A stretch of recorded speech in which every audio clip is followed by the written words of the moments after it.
अब देखिए न्यूज़ क्या कह रही है। करंट तो इतना इंपॉर्टेंट नहीं है जितना ये स्कीम इंपॉर्टेंट है। Government launches 6 brands developed as part of one district one product approach under PMFME scheme.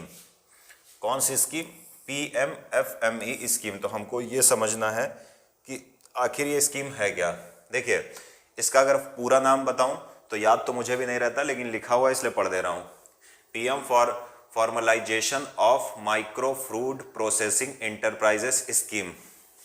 पहले तो आप ये समझ लो कि फूड प्रोसेसिंग का मतलब क्या होता है। फूड प्रोसेसिंग का मतलब ऐसा होता है कि फूड प्रोसेसिंग इंडस्ट्री की अगर हम बात करें तो जैसे मैं कहूँ कि गेहूं से ब्रेड बनाया जाता है कुछ वैल्यू एडिशन करके मशीन के थ्रू, तो इसको हम क्या बोलेंगे? फूड प्रोसेसिंग इंडस्ट्री, यानी ऐसी इंडस्ट्री जिसके अंतर्गत जिसका एक कंपोनेंट है कि गेहूं से ब्रेड बनाना। तो इस प्रकार के बहुत सारे एक्टिविटीज़ होती हैं जिसमें हम वैल्यू एडिशन मशीन के थ्रू करते हैं। ऐसी इंडस्ट्रीज़ को हम फूड प्रोसेसिंग इंडस्ट्रीज़ बनाते हैं। फूड प्रोसेसिंग इंडस्ट्रीज़ में आप देखोगे कि जो भी चीज़ होगी, जो भी गुड होगी, उसकी जो आप देखोगे कि उसकी आप क्या बोल सकते हो इसको कि उसके जीवन काल को हम बढ़ा देते हैं। सामान्यतः क्या होता है कि अगर हम देखते हैं फूड प्रोसेसिंग इंडस्ट्री के अंतर्गत हम बहुत अच्छी अच्छी पैकिंग कर देते हैं जिसके कारण वो वस्तु खराब नहीं होती है। तो इसका एक इम्पॉर्टेंट कंपोनेंट ये भी है कि हम उसको बढ़ा सकते हैं। तो जब भी फूड प्रोसेसिंग की बात आए, गेहूं से ब्रेड याद रखिए। अब बात आगे बढ़ती है कि आखिर ये स्कीम है क्या। तो मैं अगर इसकी स्कीम का थोड़ा सा बैकग्राउंड बताऊं तो भारत सरकार ने कोविड के दौरान आत्मनिर्भर भारत प्रोग्राम शुरू किया था या आत्मनिर्भर अभियान शुरू किया था। उस अभियान के अंतर्गत एक स्कीम भी थी और उस स्कीम का नाम था PMFME, यानी प्रधानमंत्री formalisation of micro food processing enterprises. अब इस स्कीम का मतलब क्या हुआ कि जो माइक्रो एंटरप्राइजेस हैं फूड प्रोसेसिंग से रिलेटेड, फूड प्रोसेसिंग आप समझ गए, उससे रिलेटेड जो भी माइक्रो एंटरप्राइजेस हैं उनकी जो भी उनकी क्षमताएं हैं उन क्षमताओं को बढ़ाया जाए, यानी उनकी क्षमताओं को इन्हेंस किया जाए। कैसे? आप उनको वित्तीय सहायता प्रदान कर सकते हो। जैसे छोटी छोटी जो आप देखोगे कि छोटे छोटी कंपनीज होती हैं उनको सरकार क्या कर सकती है? उनको फाइनेंशियल सपोर्ट कर सकती है। फिर दूसरा हम देख सकते हैं उनको टेक्नोलॉजी अच्छी अच्छी प्रदान कर सकती है ताकि वो कम पैसों में बेहतर प्रोडक्ट बनाए। तीसरा, उनको मार्केटिंग और ब्रांडिंग सिखा सकती है अपने सामान का। तो बस यही ये स्कीम है। अगर अब आपने इसका क्रक्स समझ लिया है, अब बात आती है कि माइक्रो इंटरप्राइजेस क्या है। माइक्रो इंटरप्राइजेस किसको कहते हैं? ऐसा इंटरप्राइजेस जिसमें इन्वेस्टमेंट मैक्सिमम 1 करोड़ का हो और टर्नओवर कितना हो? लगभग 5 करोड़ के आसपास। तो छोटे जो कंपनीज होती हैं उनको हम बोल सकते हैं माइक्रो इंटरप्राइजेस। ये फूड प्रोसेसिंग से रिलेटेड जो माइक्रो इंटरप्राइजेस हैं उनके लिए ये स्कीम थी। तो समझ गए आप कि जो भी फूड प्रोसेसिंग से रिलेटेड माइक्रो इंटरप्राइजेस थी, ऐसी इंटरप्राइजेस जिसमें इन्वेस्टमेंट 1 करोड़ का और टर्नओवर 5 करोड़ तक का होता हो, उसको हम बोलते हैं माइक्रो इंटरप्राइजेस या सूक्ष्म एंटरप्राइजेस बोल सकते हैं। अब बात ये आती है कि सपोर्ट किस प्रकार का होगा। तो मैं फिर बता रहा हूँ, फाइनेंशियल सपोर्ट सरकार करेगी, अच्छी अच्छी टेक्नोलॉजी देगी, उनको मार्केटिंग सिखाएगी, ब्रांडिंग सिखाएगी कि आप अपने माल को कैसे बेहतर ढंग से ब्रांड करके बेच सकते हो। अब बात आती है इसका ड्यूरेशन क्या होगा। तो ये स्कीम 2020-21 से 2024 और 25 तक के लिए लॉन्च की गई है, यानी लगभग 4 से 5 साल। तीसरी सबसे इंपॉर्टेंट बात ये आती है कि सेंट्रल सेक्टर स्कीम है या सेंट्रल स्पॉन्सर्ड स्कीम है। दोनों में अंतर यह है कि सेंट्रल सेक्टर स्कीम की 100% फाइनेंसिंग जो होती है वो केंद्र सरकार के द्वारा की जाती है और सेंट्रल स्पॉन्सर्ड स्कीम की केंद्र और राज्य मिलकर फाइनेंस करते हैं या फाइनेंसिंग करते हैं।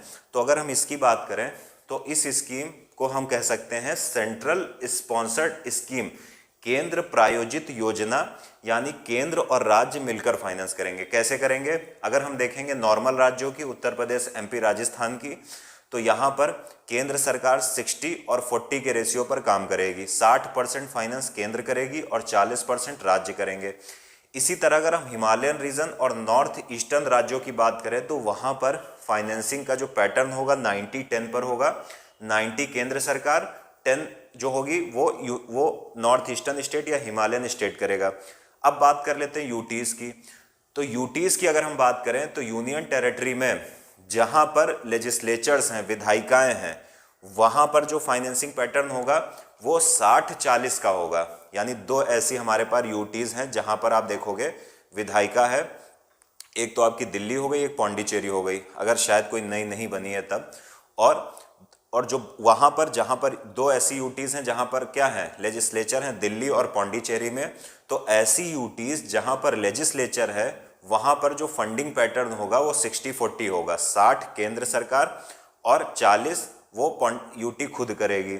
लेकिन ऐसी यूटीज जहां पर लेजिस्लेचर या विधायिका नहीं है वहां पर 100% फंडिंग केंद्र सरकार करेगी। तो उम्मीद है ये बेसिक चीज आप समझ गए होंगे।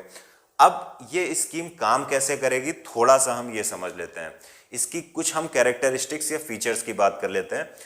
इस स्कीम में कहा गया है कि ये स्कीम 1 डिस्ट्रिक्ट 1 प्रोडक्ट अप्रोच पर काम करेगी।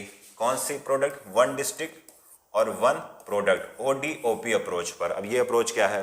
देखिए, ये अप्रोच ये है कि किसी डिस्ट्रिक्ट में जो सबसे इंपॉर्टेंट प्रोडक्ट होता है उस पर काम करेगी। जैसे अगर मैं एक चीज़ बताऊं कि मैं कहूं कि ऐसे समझो आप कि मैं एक एग्जांपल देता हूं कि उत्तर प्रदेश में होती है। अब इसका ऐसे समझो कि मतलब ये कोशिश की जाएगी कि हर जिले से जो सबसे इंपॉर्टेंट प्रोडक्ट हो उसको प्रोत्साहित करने का प्रयास किया जाए, या उससे रिलेटेड जो भी माइक्रो इंटरप्राइजेस हैं उनको फाइनेंस प्रदान किया जाए, उनको टेक्नोलॉजी प्रदान किया जाए, उनकी मार्केटिंग की जाए, ब्रांडिंग उनको सिखाई जाए। तो ये किस अप्रोच पर काम करेगा? 1 डिस्ट्रिक्ट 1 प्रोडक्ट अप्रोच पर। जैसे एग्जांपल मैंने दिया कि अगर मान लो कि लखनऊ में आम बहुत, लखनऊ का सबसे बेहतर, लखनऊ जिले का प्रोडक्ट आम है, तो इसका मतलब है कि सरकार उन माइक्रो इंटरप्राइजेस को बढ़ावा देगी जो आम की फूड प्रोसेसिंग कर कर स्प्राइट तो नहीं होता, माजा बनाती हैं। तो ये चीज़ शायद आपको समझ गए होगे। अब बात आती है कि 1 डिस्ट्रिक्ट 1 प्रोडक्ट के अंतर्गत प्रोडक्ट का चुनाव कौन करेगा? तो ये शक्ति राज्य सरकारों की दी गई है कि अगर जैसे उत्तर प्रदेश सरकार की बात करें तो उत्तर प्रदेश सरकार ये बताएगी कि लखनऊ जिले से या सीतापुर जिले से या अलीगढ़ जिले से किस एक गुड को शामिल किया जाए, या किसको 1 डिस्ट्रिक्ट 1 प्रोडक्ट के अंतर्गत मेन गुड मानकर उसकी जो भी फूड, उसकी जो रिलेटेड इंडस्ट्रीज हैं या इंटरप्राइजेस हैं उनको बढ़ावा दिया जाए। तो ये राज्य सरकार के ऊपर छोड़ दिया गया है कि आप प्रत्येक जिले का एक प्रोडक्ट बताइए जिसको इस स्कीम के तहत संवर्धित किया जाए या बढ़ावा दिया जाए। दूसरी सबसे इंपॉर्टेंट चीज, फाइनेंशियल सपोर्ट। कहा जा रहा है कि सरकार इस स्कीम के माध्यम से प्रत्येक यूनिट, यानी प्रत्येक माइक्रो इंटरप्राइजेस की जो यूनिट है जहां पर फूड प्रोसेसिंग होती है, उसको सरकार, अगर 10 लाख रुपए तक की कोई बात आती है तो उसमें 35% सब्सिडी सरकार देगी। यानी अगर 10 लाख रुपए का आप मामला समझो तो 10 लाख रुपए में से 35% जो होगा वो सरकार वहन करेगी, ताकि उस जो माइक्रो इंटरप्राइजेस है वो क्या हो, उसकी जो कैपेबिलिटी है उसको इन्हेंस किया जाए, वो और बेहतर ढंग से काम कर सके। तो उम्मीद है ये समझ गए। तीसरी चीज, मार्केटिंग। अगर आप बात करोगे तो सरकार क्या करेगी कि सरकार आपको इस स्कीम के माध्यम से, PMFME स्कीम के माध्यम से लोगों को, यानी कौन लोग जो इन इंटरप्राइज में काम कर रहे हैं, इनको मार्केटिंग सिखाएगी, साथ ही साथ इनको अपने ब्रांड की ब्रांडिंग करना सिखाएगी कि आप अपने ब्रांड को कैसे प्रस्तुत करो, लोग आपके ब्रांड की तरफ आकर्षित होंगे। तो इसके कई पक्ष हैं। अगर आप देखोगे तो इसमें फाइनेंशियल सहायता भी की जा रही है, टेक्नोलॉजिकल सहायता भी दी जाएगी, प्लस सबसे इंपॉर्टेंट है कि आपको मार्केटिंग सिखाई जाएगी कि आप अपने सामान को लोगों तो कैसे बेचो, प्लस आपको ब्रांडिंग सिखाई जाएगी कि आप अपने प्रोडक्ट को कैसे ब्रांड बना सकते हो। तो उम्मीद है ये स्कीम आपको समझ में